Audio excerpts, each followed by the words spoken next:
Hey everyone, welcome to the show. I am the guest and the host today, Trevor Turnbull, and I'm doing a solo episode today because I wanted to talk about something that, quite frankly, has become a part of a vision that I had over the past couple of months, and I've been sitting with it for a while, and I want to speak out loud about it now. And I kind of alluded to it about a month ago when I recorded a podcast episode that was titled, "I'm Lying and Here's the Truth." And that was one of the first steps that I took to actually speaking out loud about my own truth, knowing that there's no absolute truth. I've said this numerous times before, but that when I first started this podcast, my intention was to explore truth. What does it mean? What does it mean to me? What does it mean to my guests? How does it change over time? How do our beliefs change? How do the people that we surround ourselves impact those beliefs? How does the information that we decide to consume and let into our lives and open our eyes to change those beliefs as well? And naturally, there's a few things that I want to address on this podcast. One is just that piece right there, which I think I'll get into right now, which is this whole idea of what we consume. Now, we know that the world is a bit disruptive right now in many, many ways. Not only the COVID situation, but also the war and the impending much larger war that may happen as a result of what's happening in the Ukraine right now. Misinformation and distrust of the media, and more trust in some cases of other platforms like this, like podcasting. You think of Joe Rogan is the most obvious example of what you hear on the news, right? On the mainstream legacy media, that there's disinformation being shared. And, you know, I personally have listened to a lot of Joe Rogan podcasts, as well as other ones similar to that are not saying the same thing that are on the news. And I constantly catch myself thinking, wait a second, that's not at all what I heard when I listened to that. And I've had to really sit with that lately and just wonder where that bias is coming from and where I feel like we're almost being programmed as a society. And, you know, I don't want to go too far down that path, but it's a piece of the whole puzzle that I've been diving into and trying to wrap my head around. What does it actually mean? What am I trying to get to? What am I trying to attain? What clarity am I looking for? And ultimately, what it's come down to for me is that I'm trying to find peace internally. I'm trying to become one with myself. I'm trying to exemplify source, which is I am the creator of everything in my life. And naturally, there are outside forces that will impact that in various ways, whether it's the people around you, the information you consume, what happens on a day-to-day, all that kind of stuff. But that ultimately I have the ability to shift whether or not I show up with gratitude in the morning or fear, whether or not I show up with curiosity and wanting to explore things that are unknown to me, or whether or not I get resistant to that and say, no, this is the absolute truth. And I don't want to look in that proverbial door and peek it open because either I'm scared to see what's behind it, or it might totally throw off everything that I believe to be true.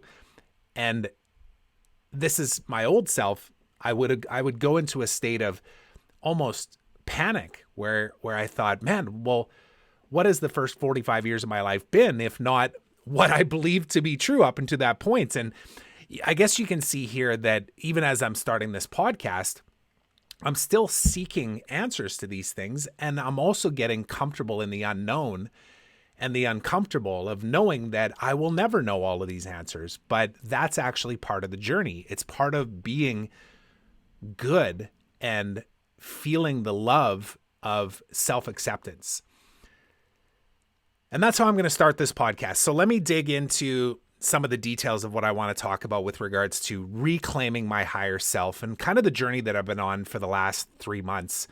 And then what it's culminated to with this collective that I've now created with Danielle Grant, who is a really good friend. She is somebody that I've collaborated with from a work capacity over the past like 3 years. And she's now a spiritual guide for me. She's a teacher. She is somebody that is here to help me see things that I'm asking questions about where I don't even know what questions to ask. That's the best way to describe it. But, let me back it up to about 3.5, 4 months ago. In November of 2021, I stepped away from an executive role within the company that I was a partner in. So I had sold my business to a company that then actually got rolled up into a parent company, which has then since gone on to acquire other businesses and is growing at a very rapid rate, and so much cool stuff going on with that. I cannot wait to start sharing more information about that, but that's kind of separate from this discussion. So for me though, what it was in October 2021, I just started to get this feeling that it was time for me to do something else, to really step into what was calling me. And the only way that I knew how to describe that to my fellow team members and my partners within the company was to say this out loud is I feel like I want to float on my own bubble, my own cloud, and just be the creative that I know that I am, the conscious creative, the person that actually seeks out new ways of seeing things, new ways to communicate things in order to be able to connect with people. And this can manifest in the personal world of like who you attract into your life, but also in the business world too, of like what kind of clients and employees and partners and leaders and colleagues you might attract into your space as well. And there's a lot of pieces to that as far as how I would reverse engineer that using my 10,000 plus hours of experience in the digital marketing space and just creating content over the years and leveraging that in a way of authentic selling approaches and even how you just position and market yourself and strategy and all of those pieces. But in November, I stepped into that. So I stepped away from my executive role at the end of October. It was like mid-October, but around end of October. And I started this transition phase. Where I had a handful of clients that I was working with, and these were just legacy from my previous commitments with that company. And I started to remove some of those clients from my space. And not, in some cases, they decided to stop working with me. In other cases, I decided that, it was no longer working. I wanted to drop it off. In other cases, it was just a mutual agreement of like, hey, why don't we just put this on hold? And then we just never came back to it. But I was doing it all intentionally and knowing that I was going through a transition phase. And, my wife has joked around about this, that when Trevor's in transition mode, it's usually very disruptive in our life, meaning I question everything that I've done to date. I start to look at what I'm doing and saying, what's the why behind this? What's the purpose? What is my grounded, driver for everything that I'm doing? What am I trying to actually do here? This isn't just about money. Money's a byproduct of what I do. The more value I bring into the world, the more money transfers. It's an energy game. And I started to sit with I'll call it uncomfortableness of not knowing what the next step was going to be for me, what I was going to create, how I was going to formulate how my days were run, how I was showing up every single day.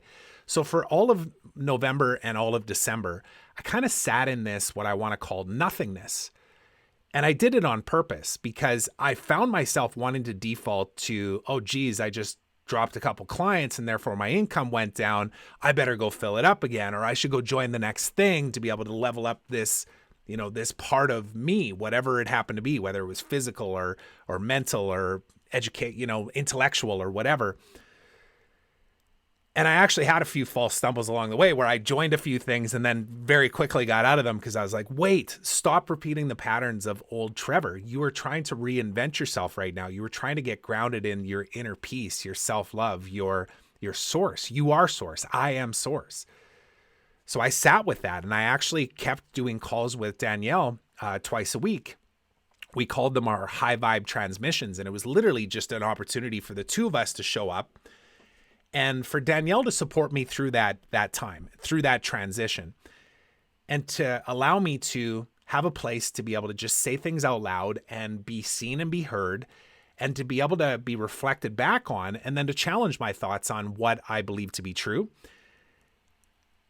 And then to go down that journey, of spiritual awakenings, enlightenments, whatever, self-actualization, whatever you want to call it. There's a lot of words that make it up. And in fact, I'm going to show a diagram here on the screen in a second that kind of culminated from all of this work that I've been doing myself, this inner work.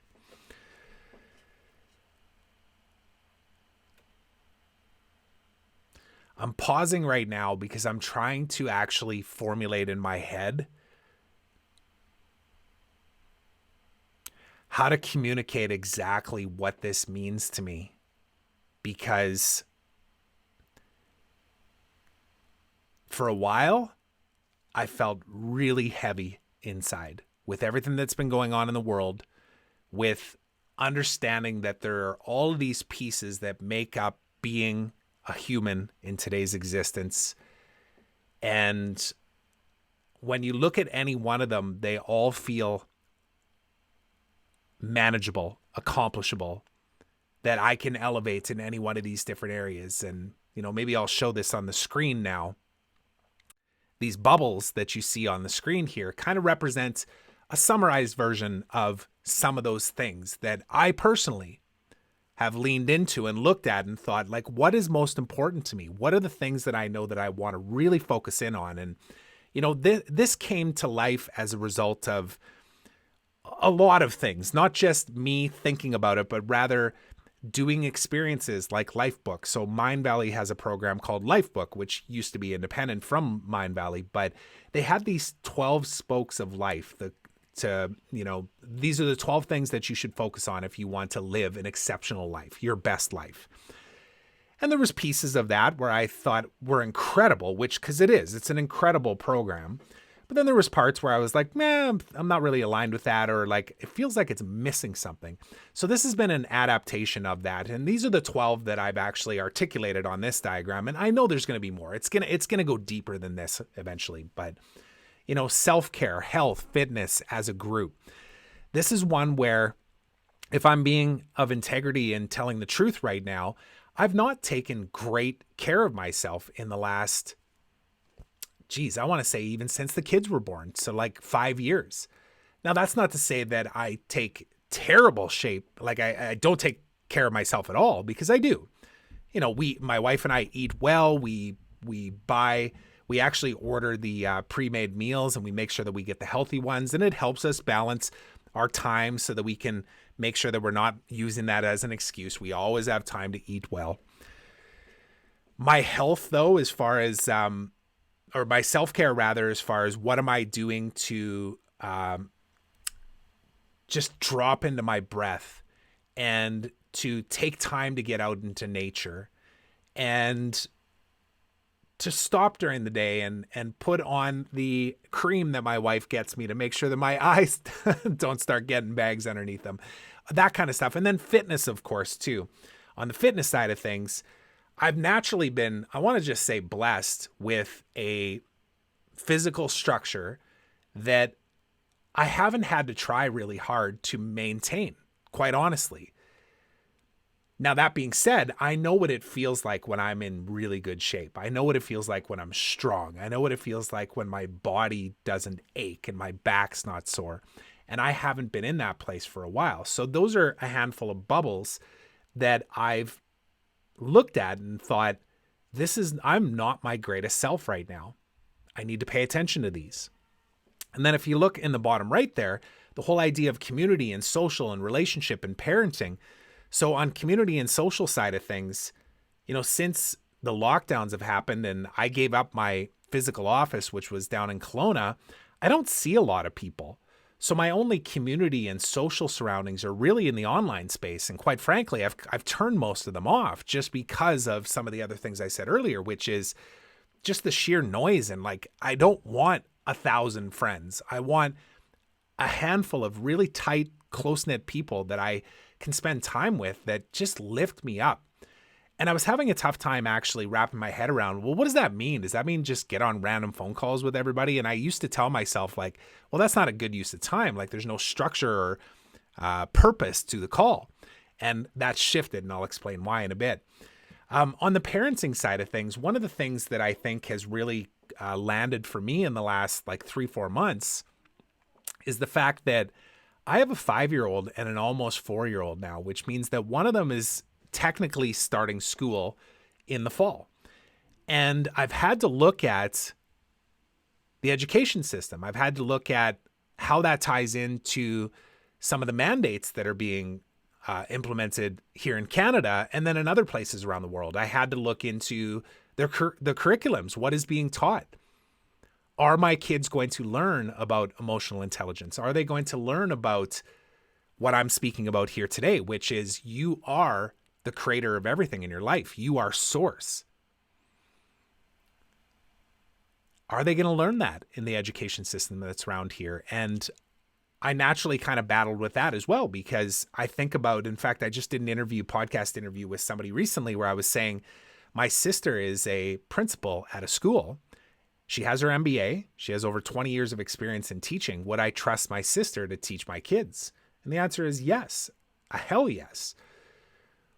Would I want her to do it in the current confines of how she's restricted in the system that she's in right now? And the answer straight up is no. I wouldn't. So I'm exploring, I'm seeking, I'm looking. What are the options? Should I quit everything that I'm doing for work and just become a full-time dad? I've considered it. I may still do it. But it's just another piece. It's another bubble of what makes me up and what's important to me right now. And then relationship. When I think about relationship, honestly, I think about the evolution that my wife and I have gone through in the 11 years that we've been together now, almost 12 years. So we just got actually done with a couples retreat. Couple retreat. It's just the two of us, not other couples there. But every quarter we go away on a couple retreat. And in this case, we just went down the road to a beautiful hotel on the beach here in Kelowna. But it's just an opportunity for us to get away. And I'm actually looking at the whiteboard here because we've started to map all these things out. Like, what do we want as individuals? What do we want as a couple? What do we want for our kids? How are we going to manage our finances? What does the future look for us? Let's visualize that. Let's write it down. Let's create it together intentionally. And they've been so powerful these weekends. And my wife and I, quite frankly, have had ups and downs, as every relationship does. And we're committed, though, to creating the best versions of ourselves, knowing that we are the example for our children. So if we start to combine these things of like, well, how do we educate our kids? Well, step one, we make sure that we are good, that we have self-love, that we are regulating ourselves, because they look at us as the example. They don't necessarily hear what we have to say. They look at us as the example. So we're very consciously creating that. And it's a constant thing. And you can see how these things all overlap, right? And when you look at any single one of them and then you start piling them on, it can start to feel overwhelming. And this was kind of the intention of creating this graphic in that way as well, because I wanted to speak out loud what this means for me. If I keep moving around this circle here too, I want to just reference, in fact, I'll go to the top left here now. So finances, business, impact, and influence. On the finances side of things, one of the things that I think I've really grounded in, and I know my wife and I have really aligned on, is that we are money-making machines. We create wealth, where that wasn't always the case in the way that we communicated it. Now, we probably, and I shouldn't even say probably, we always had that within us. We were source. We were the creators of the wealth in our life. And if we chose to think from a limited mindset or a scarcity-based mindset, well, then scarcity showed up in our life. We show up every single day now with an abundant mind, with a mindset that there is more than enough for everybody and that everybody could be wealthy if they choose to. And it's incredible what it's created for the two of us. We've got more aligned on our business. The results we get for our clients are through the roof. We attract the perfect clients into our life. We've lost and dropped certain clients, not because they're bad people, but just because the alignment wasn't there anymore. It was literally an energy conversation. It had nothing to do with the cash situation. It had everything to do with alignments. And I held myself back on that for a long time. Now, that's not to say that I was horrible at it. I wasn't in a reactive mindset of like, oh my God, where's the next paycheck coming from? I was like that for a while, for sure, especially around like 2009 to 2012. But that's one of the things that I've consistently worked on personally, is to change my story and relationship with money. And now we live in an abundant state, but it didn't just happen. I want to be clear on that too, because a lot of times people will look at you and say, well, yeah, it's easy for you to say because you've got your own house and you've got money in the bank and you've got consistent clients coming in. Yeah, but it wasn't always like that. In fact, I've spoken about this numerous times. It was only 4 years ago that I was $200,000 in debt and had just taken out another $100,000 loan to be able to invest in a mentorship program to just get my head straight. And then fast forward 4 years later, I sold that business. I now have shares in another company. That company is doing exceptionally well, and I'm living in an abundant state, working with clients that I love to work with. And one of the things that I learned through that experience too was that I didn't need more experience. I was enough. I am enough right now. And I know many of the people that I work with still battle with that a little bit. And of course they do. It's part of the journey. It's part of the process to think that you're never ready. In fact, even in putting this out into the world, I spent a good 2.5 months keeping this hidden, only showing it to a handful of people for the same things. The fear of like, well, what are people going to think? Are people going to judge me? Are people going to think this is crazy? Whatever it happens to be, right? And, you know, I kind of already speaking about the business side of things, but my business is more in alignment with who I get to be every single day. I'm working 1/3 of the amount of time as I was 3 months ago and making the same amount of money as I was back then, which is more than comfortable for me and my wife, especially when you combine our two incomes. Like we're good. But the big thing on that was that I'm now working 1/3 of the amount of time. It's freeing up the story that I had in my head of I needed to work more in order to have more. It's just simply not true. Did I have to go through some uncomfortable conversations with myself to say, well, you know, you can't charge that rate because then you're going to have to do this, this, and this. Of course it was uncomfortable. But that was the thing that I leaned into, is I looked at everything as an opportunity for growth, and I kept challenging myself. Why do I believe that to be true? What story am I telling myself around this rate and that person, and can they afford it? And is there enough value, and all of these things? And I started to detach from that. It's such a liberating space to be in. And naturally, we're still living in this world, and there's bills to pay, and there's timelines and deadlines to hit and all that stuff. You still got to pay attention to those things. But the energy that I'm showing up with is completely different. And then on the impact and the influence side of things, I think the thing that comes to mind the most for me on that is, since I've decided to start speaking my truth, which was also an uncomfortable thing to step into, because that episode that I recorded and published at the end of January had me speaking very passionately. And I was actually holding on to a story that when I speak passionately, that I come across as angry. That 14-year-old Trevor that used to fight in hockey for the better part of a half a decade was coming out in my passionate rants, and that people would resist it. They wouldn't like it. They, in fact, might hate me for it. They may feel hurt about it. And I had to do work on that. Again, it was another part of the journey for me. I actually joined, I feel very grateful for the fact that I attracted somebody like my neighbor, Mike Prince, into my life. And we talked about this on the podcast episode that I did, that, we created each other in each other's lives because he brought that challenge to me, and the challenge started to unlock a piece. It was another piece of the puzzle for me. And it allowed me to meet him and some other incredible people. And since I've spoken out about my truth, one, it's been very freeing to just know that, like, I'm speaking my authentic truth. Is it the absolute truth? Of course not. Is it going to be liked by everybody? Of course not. But it's my truth. And then it's also allowed me to look inward and reflect and be empathetic towards other people's positions, knowing that, like, even looking at the political spectrum right now, there are differing opinions on all sides of the table. Even if you look at the wars that are going on right now, you're going to hear completely different stories from their experience, their background, their lens, their biases, their beliefs. And they're absolutely right. How could you question that somebody's wrong if they believe something to be true?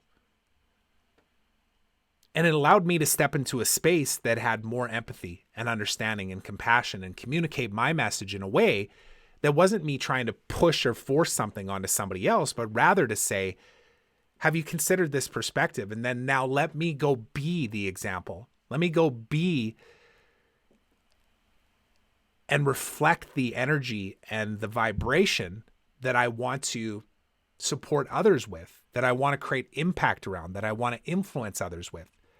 It's no different than with parenting. I am personally the greatest teacher for my children. How I show up every single day, how I react to situations, how I respond to when they're freaking out in the evening and they don't want to brush their teeth and go to bed. How I react to them is exactly how they're going to learn, especially in those years from 7 months to 7 years. There's a lot of Dr. Joe Dispenza, Dr. Bruce Lipton. I've got his book over here. They speak about this. Gabor Mate talks about it. There's a lot of people that talk about this. We shape who our kids are in those first 7 years and what they believe. I'm very conscious of this. But I'm finding that since I've spoken out loud, that I have people reaching out to me that have been following me or on my email list or connected in my network for years and years and years, and they've never said anything to me before.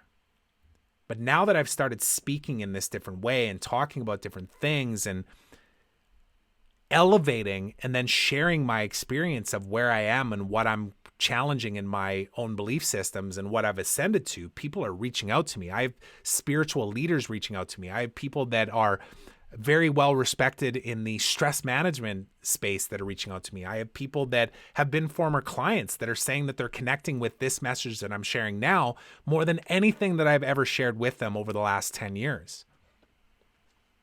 And here I was afraid to actually speak my truth and to actually stand in my power.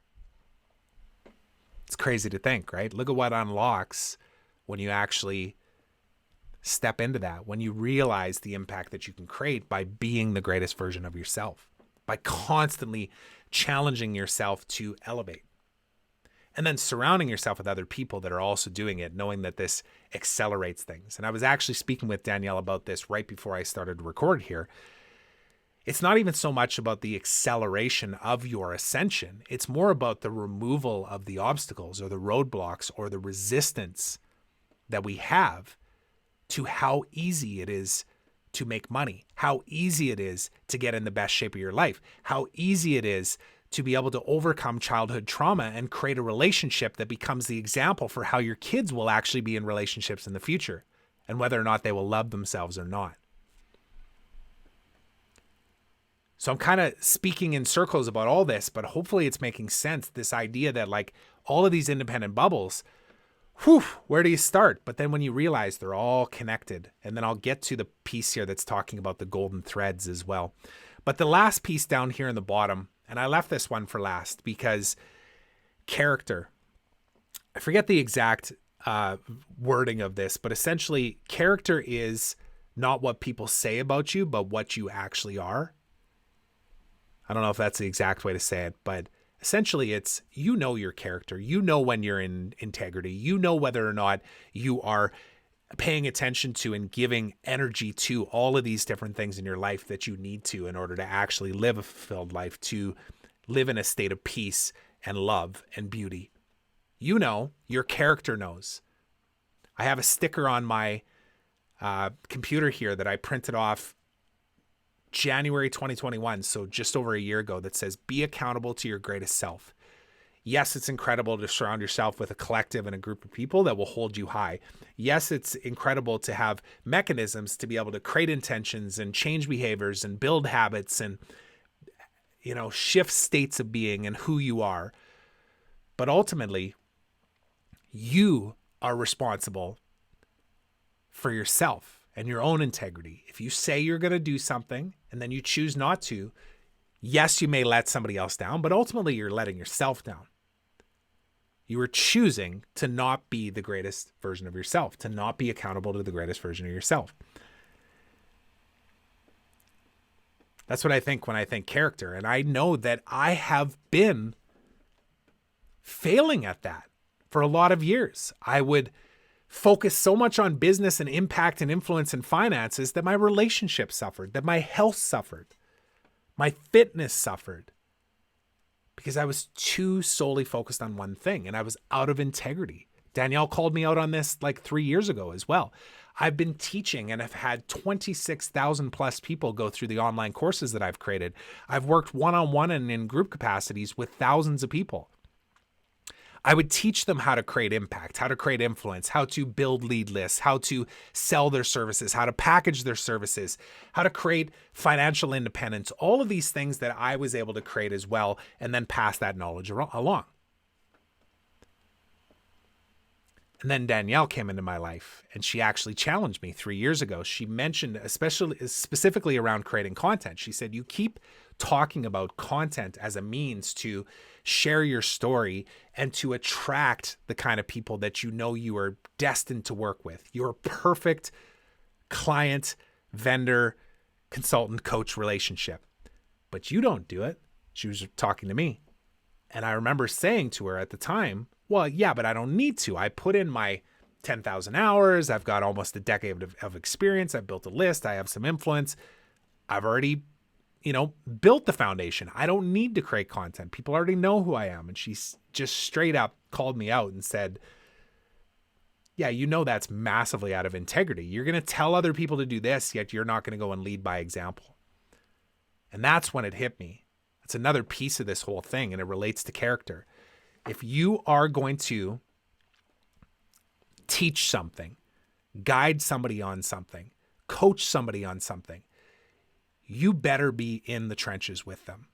You better have been through that experience and being able to take out some of the learnings that you can help people recognize, not always avoid the stumbles, because quite frankly, it's part of the journey. We have to go through the struggle. We have to go through the pain. But it's about shifting the way we see it. We have to learn how to love it, love the shit out of it. And then we integrate it. And then we actually make it part of our gift. We make it part of our message. Our mess is our message. That's what character means to me. And I've had to go through those ups and downs and be out of integrity with myself even to get to this place, knowing that I still have a long ways to go. There's still a lot of pieces of me that I don't feel fully in integrity with. But I'm committed to that. And it's another piece of why you see here on the screen why I've created this. Intellect, mindfulness. So on the intellect side of things, as an entrepreneur, I've been obsessively curious about figuring out how to do things for the better part of almost 2 decades now. Now, I went through a traditional schooling system. I went to university. I got a marketing degree. I got spat out the other end of that, didn't follow that direction, went into a sales job, was mentored by people that had been in the sales space for years and years, decades, learned a ton from them, not about sales tactics, but more just around how to be of integrity, how to be your word, how to connect with people on a way to draw out their deepest desires, and then to fill the gaps on how your product or service can actually fill those. Like just sales 101 from a human interaction perspective. I'm really good at the intellectual side of things. I'm good at consuming information and applying it. I'm good at reading books and applying it. But it's only a piece of the puzzle. If we stay, and I say let me just rephrase this to me. If I stay in the intellectual mind, I constantly try and make sense out of some things that, quite frankly, will never make sense, and they can't. Look at this diagram as an example. All of these words you see here, all of the things that are surrounding it, how do you explain this? Like, I'm doing my best right now, knowing that I'll probably look back on this and go, oh, look at how I was fumbling through trying to explain what the source collective actually is. But that's my ego that's fighting. That's the intellectual side of me that's wanting to say, there's a formula for how to articulate this and turn it into an offer that then brings people into a pro. That's old me. I'm still fighting that me. It's one of the reasons why I'm collaborating with Danielle on this, because she's far elevated past that and is helping me recognize when I start going back into that state. Because quite frankly, this source collective, I won't even speak about to what it actually is going to be, aside from a group of incredible people that are committed to highest self-elevation, that know that ultimately they are enough, that they are source and they can create everything in their life. How is it going to roll out? How is it going to be structured? That's yet to be created. My intellectual side freaked out about this 3 months ago. And over these last 3 months, I've had to ground myself in leaping into the unknown, knowing that it's exactly what's supposed to happen in order to create what it's supposed to be. It might be tough to wrap your head around depending on where you're at in your own journey right now. And then mindfulness. So this is one of the things where I will say out loud that I am on this journey right now to be more mindful, to, and again, intellectually understand what that means. What is higher wisdom? What do I attach to meditation? Am I doing it right? Have I created a habit and a practice to actually do it consistently? Am I looking at this podcast right now as meditation? Is it meditation? I don't know. I kind of feel like I'm in a flow state right now, just talking, speaking from the heart. You can see where I'm still in the midst of this as well. Breath work is another huge component of that. I've only dabbled in bits and pieces of incorporating breath work into my daily routine, just sitting, like even right now.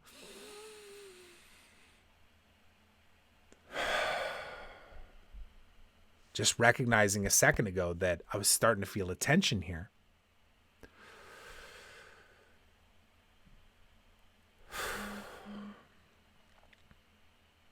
Just grounding back into my why. Why did I flip this camera on right now and start talking about this?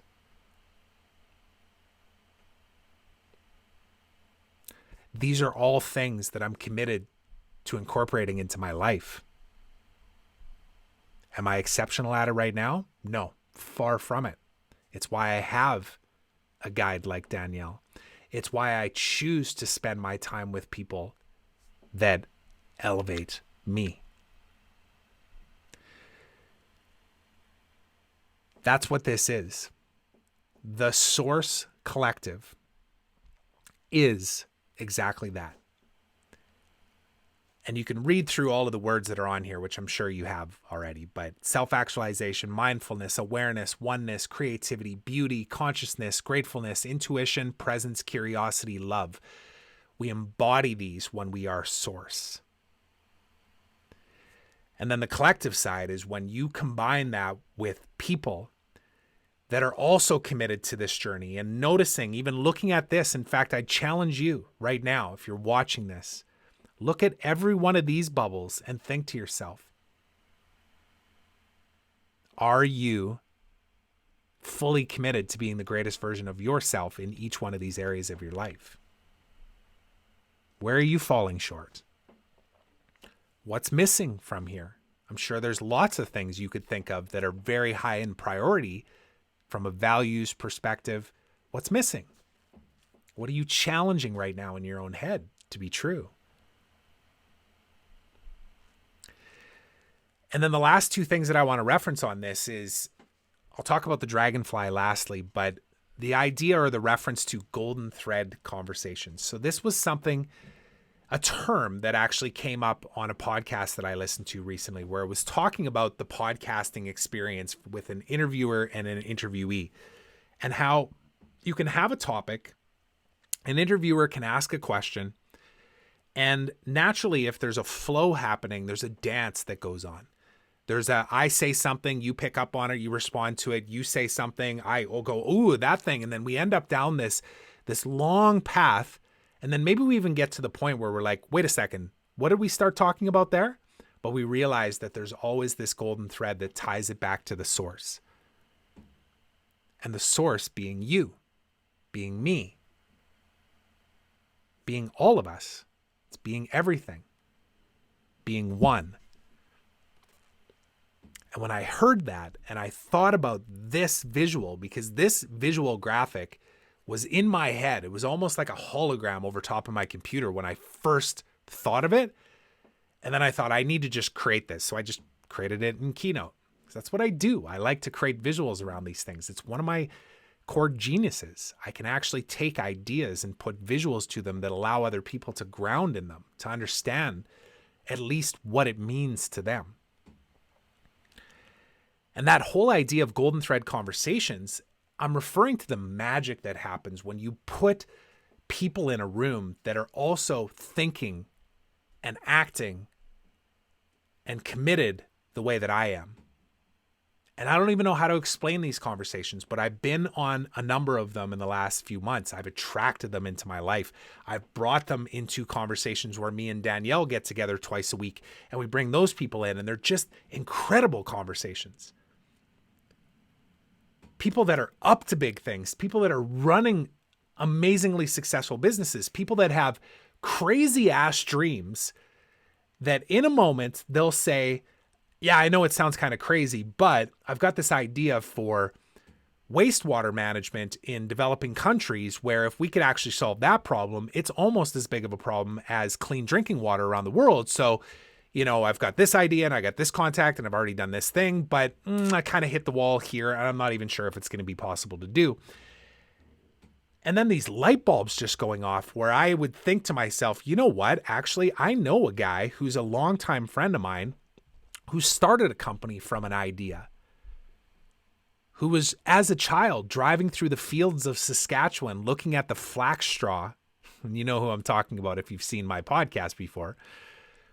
But he would see this flax straw burning in the fields as a kid, and he asked his dad, what is that? And his dad said, well, this is just a really dense straw that they can't get rid of. It doesn't break down, so they have to burn it. You should find a solution to that one day, boy, son. And he did. He created a product that essentially reduced our reliance on plastic. And I remember having the conversation with him in the mid 2000s and thinking, dude, this is amazing. Let me help you. And he actually just shared with me a few months ago that I was one of the few people in his life that actually said that. Other people were saying, that sounds crazy. What are you talking about? Are you really going to quit your job to go do this thing? Whereas I was right behind it and saying, incredible, do it. The impact that company's having now, the plastic waste reduction that's happening as a result of the products they've created, the new products they're creating that are going to explode their business to like 3 to 5 times the size and 3 to 5 times the revenues, from like $30 to $100 million. You don't go to school for that. Imagine if I connect those two people, the person that has this crazy ass, big, hairy, audacious goal, and the person that had that same goal, different business, 12 years ago, and then made it happen. Imagine you connect those people, what we can create in this world. Steve Jobs talked about this whole idea of misfits. Those that are crazy enough to think that they can change the world are the ones that change the world. And I personally, for a long time, have felt like, who am I to lead a group of people like that? Who am I to bring together a group of people like that? A collective. Not from the context of like, I will teach you everything and then you will go out into the universe and go create my young sons and daughters. but rather just to create the space for it, for unlimited possibilities to happen. I long thought, who am I to create that? And this is actually a great transition into the dragonfly. Why the dragonfly? So I'll tell a quick story on this. So I spoke with an individual, well, I'll say his name out loud, Caduce. So I had Caduce on the podcast. I spoke with Caduce, it's got to be like 5-6 months ago now. We lined up a call for the first time in like 5-6 years. We hadn't talked to each other. But Caduce is somebody that I really greatly respect for just the fact that he enrolled Lewis Howes into a leadership program, and then Lewis enrolled me. The ripple effect from that is partly responsible for the creation of this. There's no doubt in my mind. No doubt in my mind. So I reached out to Caduce like 6 months ago for whatever reason. I can't even remember why exactly, but we booked a call. He hopped on that call on his phone and he says, "Hey, just give me 1 second here. I'm just talking to some friends. They're just heading out." And I was like, "Yeah, no problem. No problem." And he was holding his phone up and I saw this bus that said gratitude on it in massive letters. And I thought, what in the hell's going on here? Who is this guy, right? And they were just having a great conversation, just kind of wrapping things up, taking a few photos and whatnot. And then this guy offered to read a tarot card to Caduce. And he did. Caduce pulled out a card. He read it to him. It was pretty impactful. I can't remember exactly what card he had. Caduce would know, but... And then he looks into the camera into Caduce's phone and says, "Do you want me to pull a card for you?" And I was like, "Yes, absolutely. That'd be incredible." He pulled the dragonfly. And I'll paraphrase it, but essentially, truth transcends illusion. Meaning, you've worn many masks in your life. They've served you to date. Now, this can be translated into you've held on to many identities. For me, it was I'm a hockey player. For me, it's I'm a sales guy. For me, it's I'm an entrepreneur. For me, it's I'm a sports marketing professional. Like all of these different things. I'm a dad. I'm a husband. You've worn many masks to date, and they've all served you to get to here. But it's time to step up. It's time to peel the mask off. It's time to speak your truth, knowing that truth transcends illusion. When we do this, we actually tap into source. And it manifests in multiple ways, including all of the words and the association that we have to these words that are on the screen here right now. So it hasn't been one thing for me that's had me create this shift in my life, that has me now sitting in front of my webcam and recording this podcast episode. It hasn't been one thing. It's been many experiences. It's been many people along the way. It's been many breakdowns. It's been many breakthroughs. It's been many heartache losses, fails of marriage, losses of children. Every single one of them have prepared me and given me the resilience to know that it's time for me to shed that mask that says, who are you to bring this group of people together? I am this person to do this. I am doing this. And if anything that I said here resonated with you, whatever it is, I went through a lot of things. I had full intention on recording this to be 10 minutes. I really did. But at the same time, I decided don't put any barriers around it. Let it be exactly what it is and speak from the heart. And that's what I'm doing right now. There is a world that I choose to live in and that I see a future vision for where, simply put, everybody's happy. That world I want my children to live in. And it starts here. And I know that there are people in my life that will be a part of that awakening and will be major contributors to creating more happiness and love and beauty in this world. And I know that I have exceptional gifts to be able to amplify those voices, to be able to create spaces for them to feel normal so that they step into what they're truly here to do on this earth. Knowing that it's source. I am, they are, you are.